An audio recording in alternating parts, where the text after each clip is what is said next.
Okay, I received my new sprocket, except it doesn't have any holes drilled in it. So I'm going to use this as the pattern. Get everything lined up here.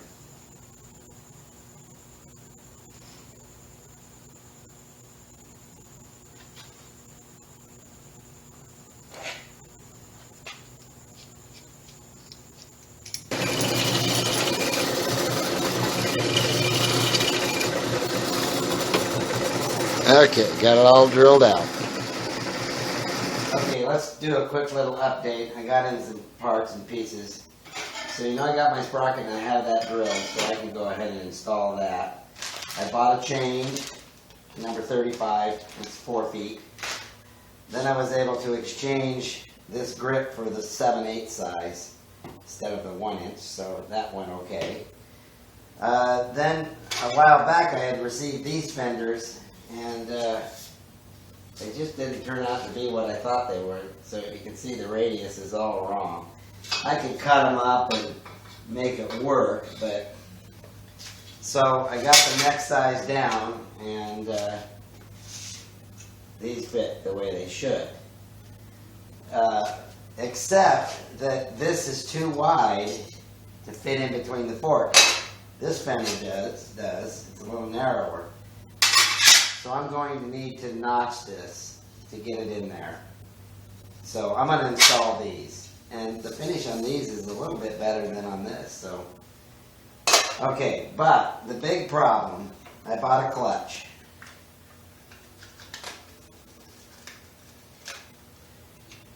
Okay, so I'm thinking, alright, I got it made, I got me a clutch, I got me the motor I'm going to use. So then I go to slip it on there, slips on there real nice. Guess what? This shaft is too short on this modern engine. Shoot. So that's a bit of a setback. So, alright, so if you look at the length of that, that's about 2 inches. And then this is considerably longer. Another 3/4 of an inch or an inch maybe. So what happens is you put it on and the set screws don't have anything to bite into. So I'm pretty bummed about that. It's a nice looking clutch too. Shoot. So much for using the modern motor. Now, it did say that you could turn these around and run them like that, although I've never seen anybody do it. The problem is, of course, this is way out of line. Way out of line with the sprocket. So, shoot. Ah, crap. Alright, well, back to the drawing board again. Oh boy, so here in the Cycle Cart Minibike Workshop, you get to see the good, the bad, and the ugly. And it's only getting worse. So here I'm thinking I'm going to use that modern motor. It's got a 5/8 shaft, so I go out and buy a clutch that fits a 5/8 shaft.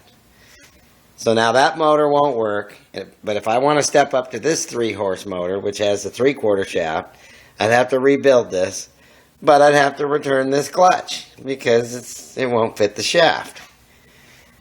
So if I want to keep moving along, I have to accept the fact that I got to use a 2-horse motor, of which I could use this white one or the red one.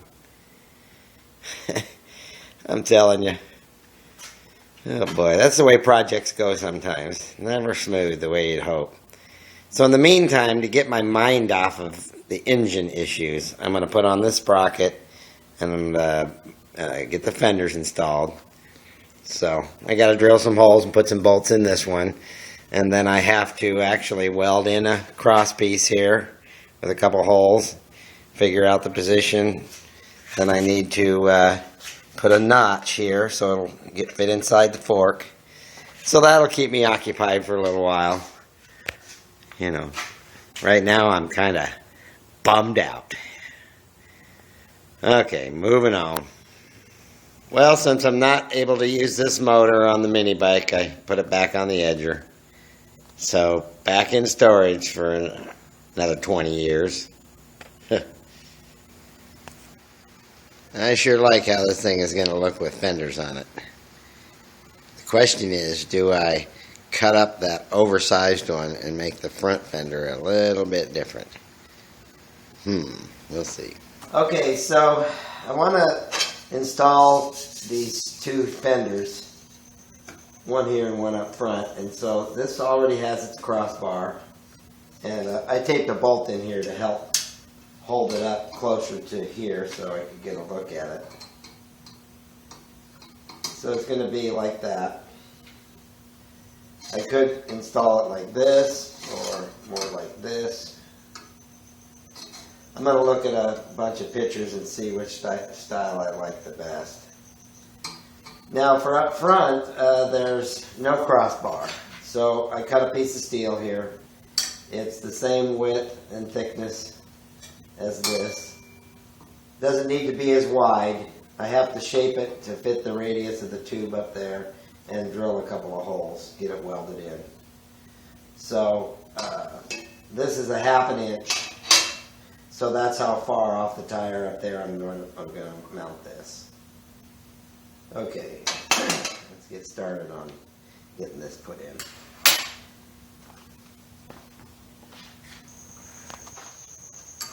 I took this tube here and used it to create a little radius just to get me started.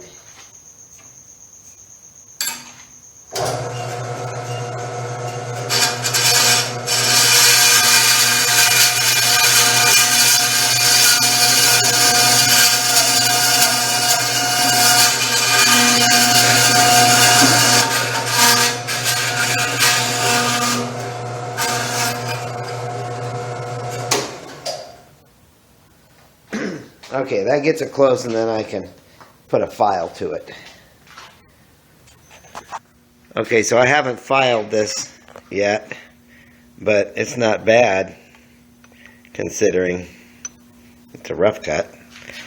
And then I'll have to sneak up on this side, try not to cut off too much so I can get it in there. Okay.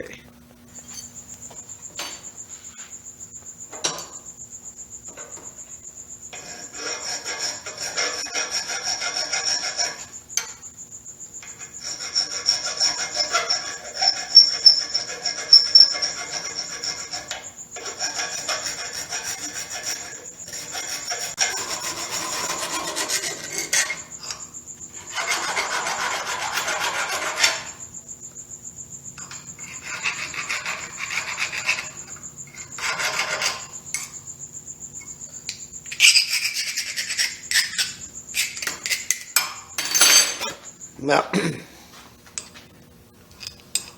that'll probably work. Well, I managed to get both ends radiused and it's wedged in there so I can just determine the height of 1/2 inch and get it nice and level. I have to sand off the primer here so I can weld it, and then I'll have to drill it before I weld it. So I'm happy with that so far. Okay, with the little steel ruler here, I found the center line, and then the holes on that one over there, they're 2 inches apart and they're 1/4 inch holes. So I just gotta punch.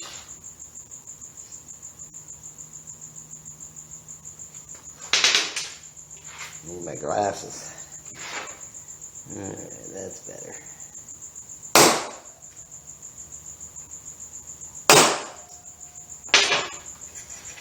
Okay, next I'll drill that out.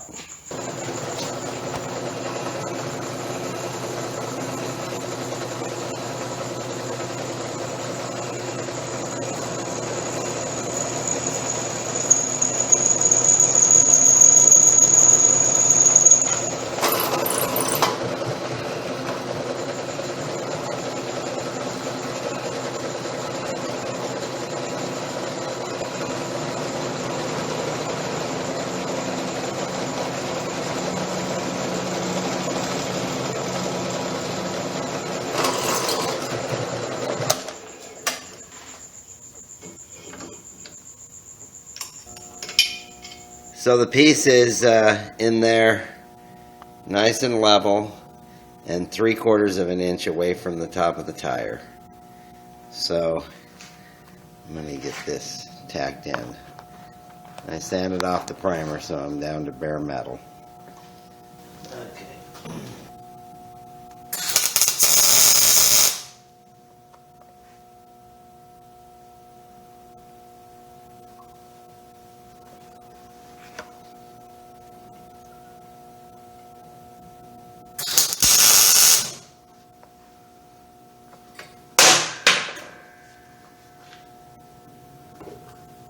Okay.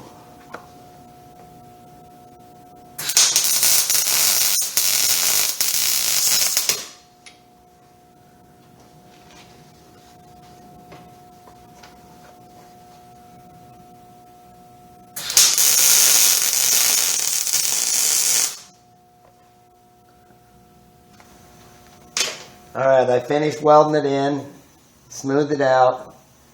I'll do more work on it later, but it's in there pretty good. Looks alright. Okay, I want to do a little bit of layout work. So that I can get these in the position I want, I need to know center first. So first order of business, I'll just put a little tape on here.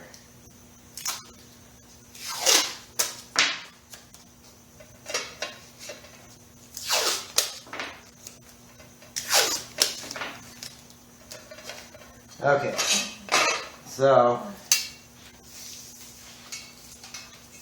with this tape measure here, I'll find the center of this. Make it easier on myself. Just take that down. Okay. So 14 inches, so 7 is center. Yep. Okay, so I could go 1 inch either way. So this is center here. And then I could go 2 inches. I'm going to experiment with what I think looks okay. Okay, so I need to decide where I'm going to install the fender in relationship to the tire. So what you see right there is the fender is centered over the tire. So that's one look. So if I slide this forward, I've got the 1 inch increments here. So there is 1 inch forward. And we can look at that. Now, you know, if I had this, let's say like this, this is at the 2 inch mark. This is more, in my opinion, a bobber look. If I go the other way, this is more of a vintage motorcycle look where the fender comes down over the tire. Then I'm going to I'm going to make a little rubber flap for it. See, they come with these holes in it. This is where they hang it up to dip it in the chrome, the plating. So I'm going to use that to my advantage and drill 2 more holes, and then I'll rivet a piece of probably 1/8 inch rubber on here, make a flap. I think that'll make it look even more vintage looking. So it'd be 2 inches that way. Of course, it'd be up like that. And then I'll show you what it looks like from here. Let's see here, let me get it centered up.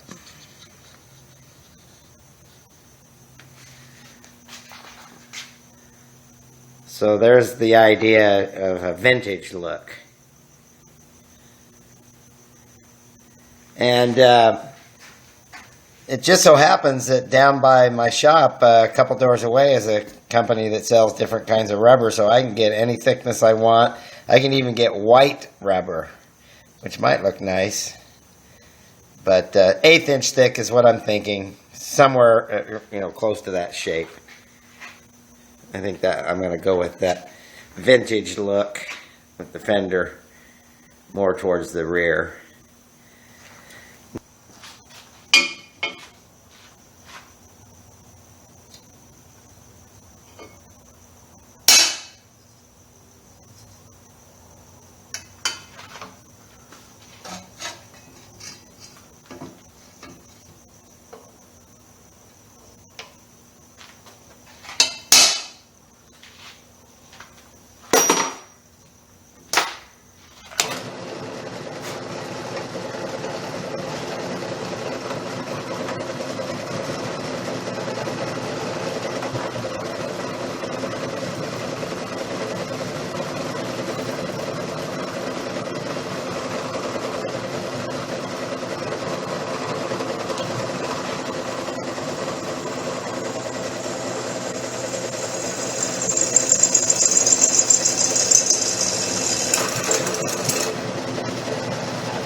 Okay, here's what I came up with the fenders.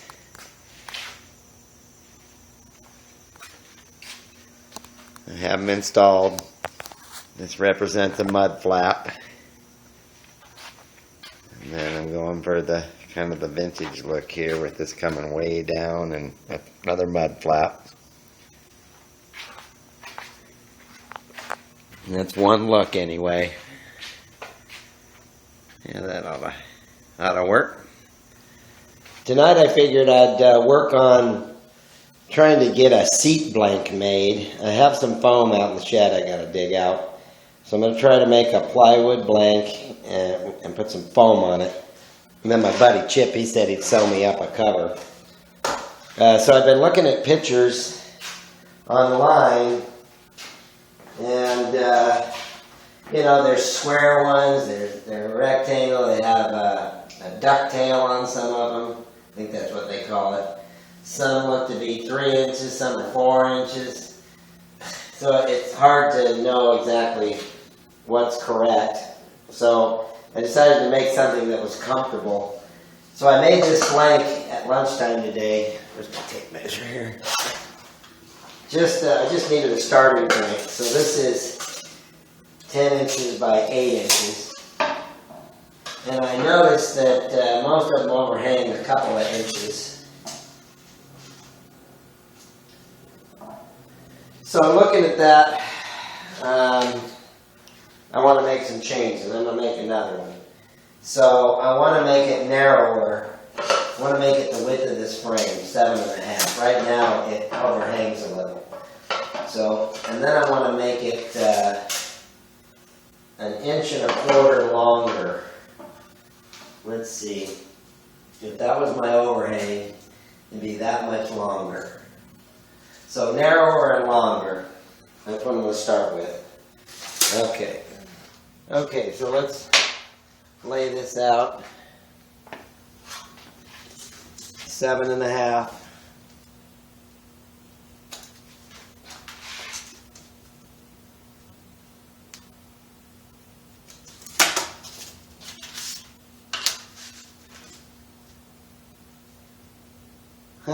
You know, I own a wood shop, but I don't have a table saw here at the house, so. So I'll just have to do it with my bandsaw. Okay.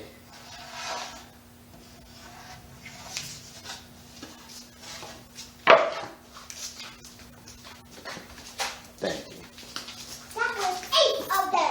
All right, good. I'm almost 8. That's right. Okay, by 11.25. That was my granddaughter Callie doing her homework. Okay.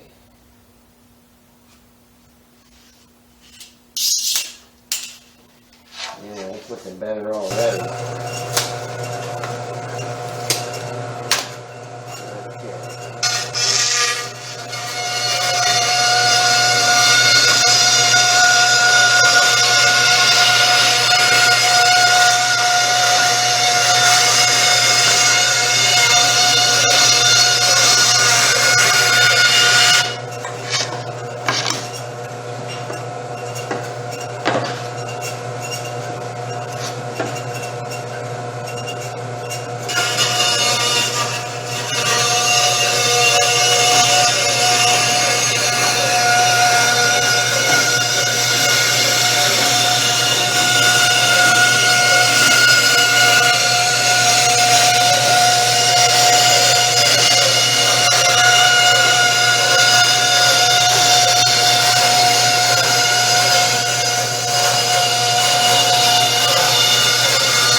Alright, so I'll just hit that with a sanding block and the blank will be ready. I'm going to set it on the frame and see how it looks. Okay, let's see how this looks.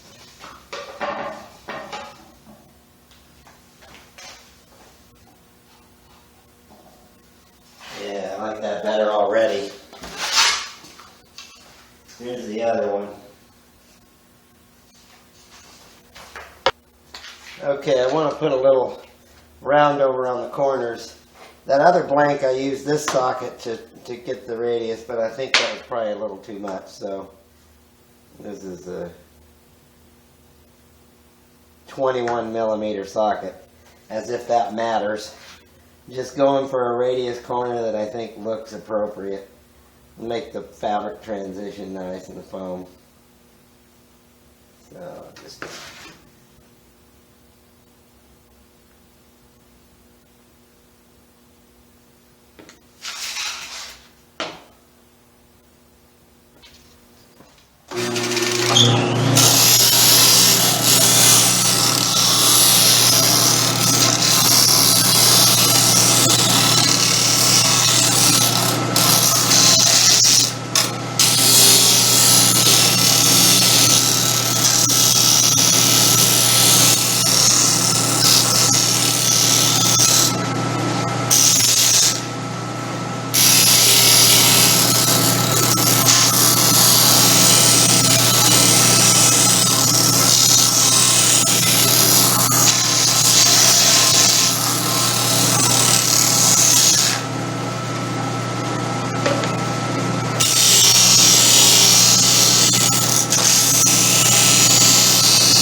yeah, that disc makes quick work of anything wood or metal for that matter.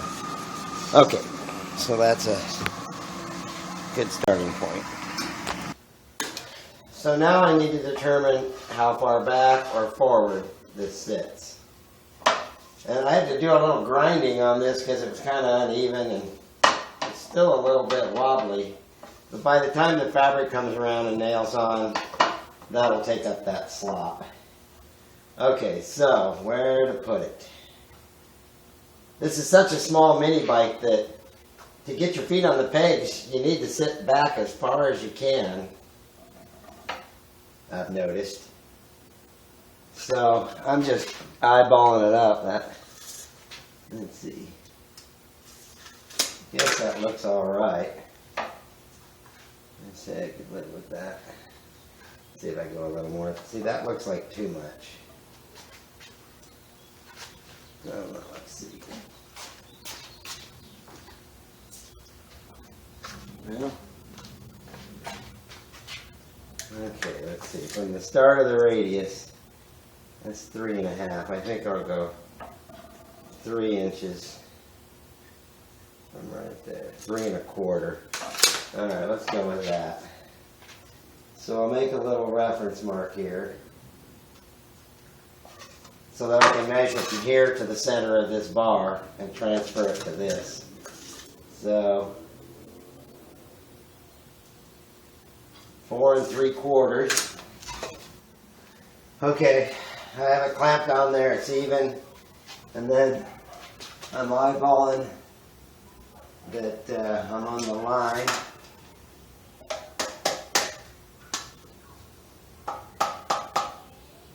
Okay, so now I'll mark it. I could have measured, laid it all out, but this is the unscientific way. Just clamp it on and mark it. Okay.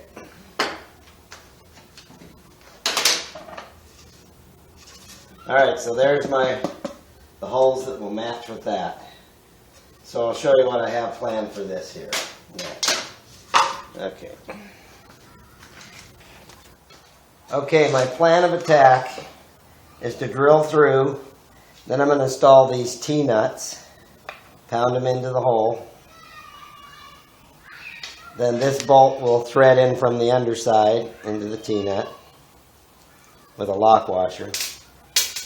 And then I'll also, once I get them on there, I'll put a little bit of epoxy around them just so they don't come out later. So I have a drill bit set up in the drill press. Now I can just punch them out. Oh, I gotta center punch them first. Okay, let me get those drilled out, put in those T-nuts.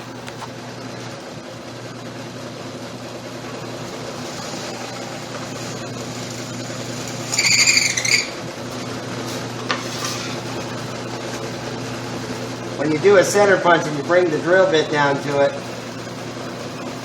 let the drill bit find its own center and then hold on to it. You get a more accurate hole that way. Of course, all you old timers know that. Okay. Okay, so this is the bottom. So this is the top. So that means I need to drive these in from this direction.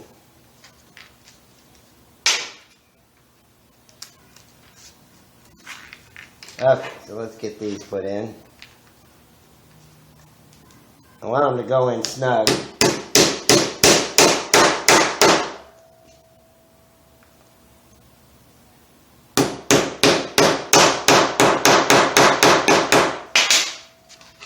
Okay, so that'll accept the bolts. Okay, so I mixed up some 15-minute epoxy here. This stuff's pretty old. It goes off in about 5 minutes, so I better get with it. All I'm doing is just adding another layer of protection against these coming loose. Because if they pop out of the plywood, then you got to take the cover off to put them back in. But I've had good luck with this epoxy on lots of different things. Okay, so there's that one.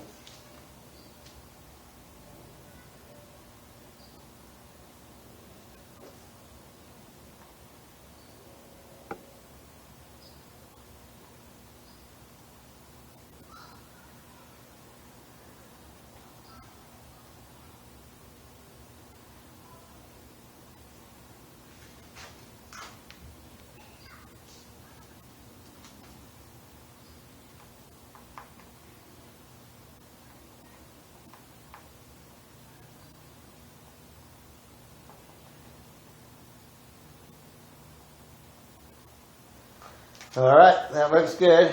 Careful not to get any in the threads. So I'll let that dry and then I can test fit it. Once I get it test fitted, then I can go out and dig out the foam I have and see how thick I want to make this thing. Okay. So I have it loosely bolted on right now. There you can see the T-nuts. And then the screws under here, they're just finger tight. And there's just a little bit of slop so I can get it lined up. So, I don't know if that's anywhere near original, but it'll work for me. So that's what I'm going with. So let's see if I fit this thing. I bolted the seat on. Of course, I'll be sitting a little higher because there's foam. But I'll have to put my heels like this so I can steer. That's doable. I'm sitting right at the back of the seat. Yeah, see, I'll get my knees there, so I'll have to drive like this. Such a small mini bike. If you're too tall, you probably couldn't ride it. Okay, my next order of business is to glue these 3 pieces of foam together. This is left over from my cycle cart seats, and it turns out that it's just about the right size. So I'm going to glue them together, glue them onto here, and then I'll run them through the bandsaw to trim them. That's the thinking anyway. Okay, so I got some spray glue here for foam.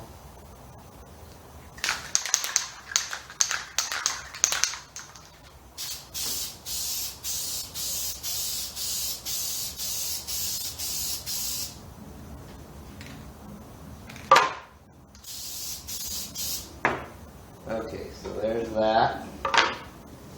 So now, let's put these pieces together.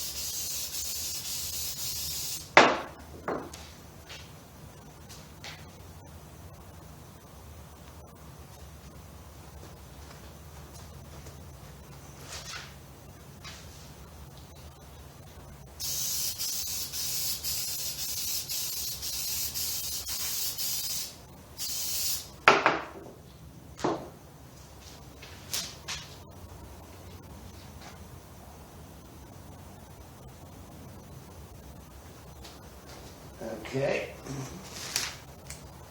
So far, so good.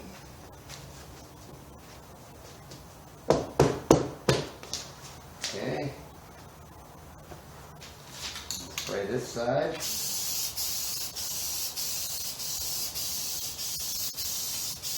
I've come to realize you got to work fairly fast with this glue. Unlike adhesive, contact cement, where you can let it dry a while, you pretty much got to stick this right away.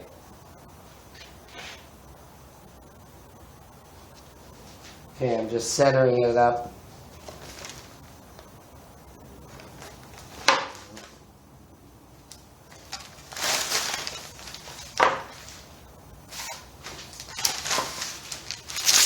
Damn sticky glue.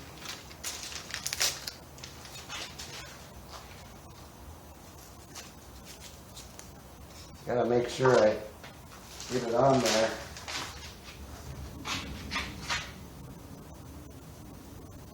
Okay.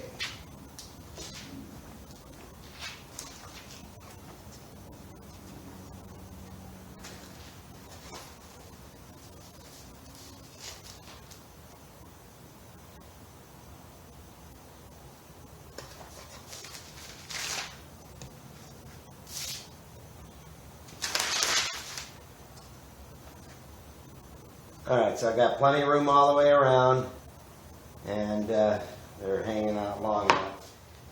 So just press it on there.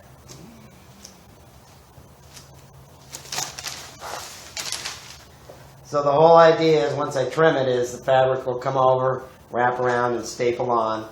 It'll be sewn in several pieces so it'll conform. I think I'll have a welt in it, maybe a stripe. I was thinking of doing it white with a yellow stripe. I don't know, we'll see. Okay, so now I got to trim it up on the bandsaw.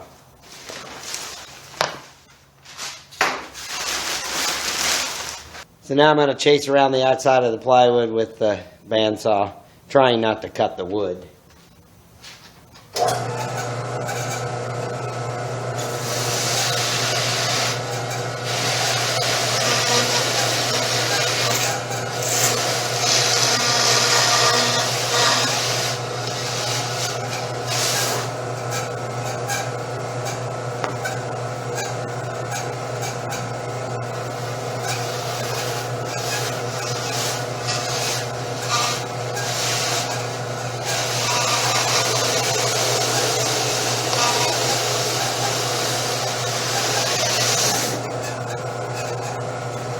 This is the poor man's way of making a seat.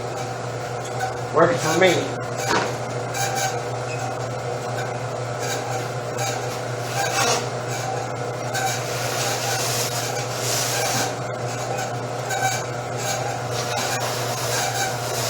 You just let it glide right along the edge, really not cutting the wood. Just using it as a guide.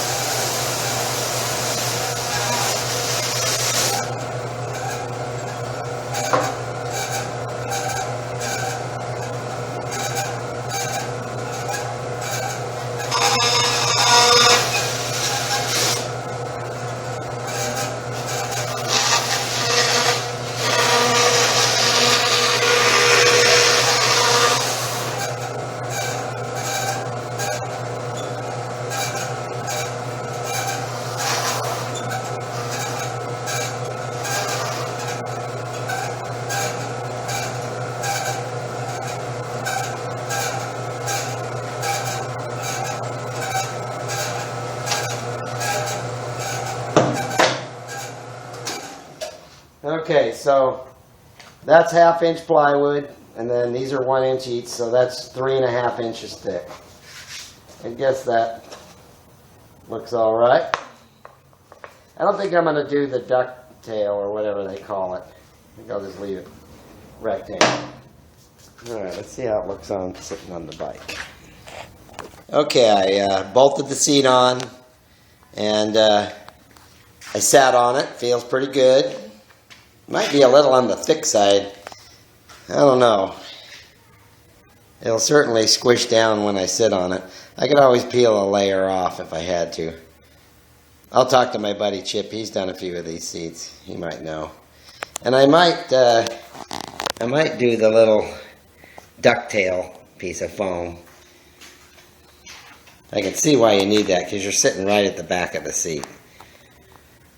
Okay, so pretty good progress. This is the end of the 4th part of resurrecting this mini bike. So it's really getting down to just the engine. So that'll be part 5. We're going to focus on the engine. All right.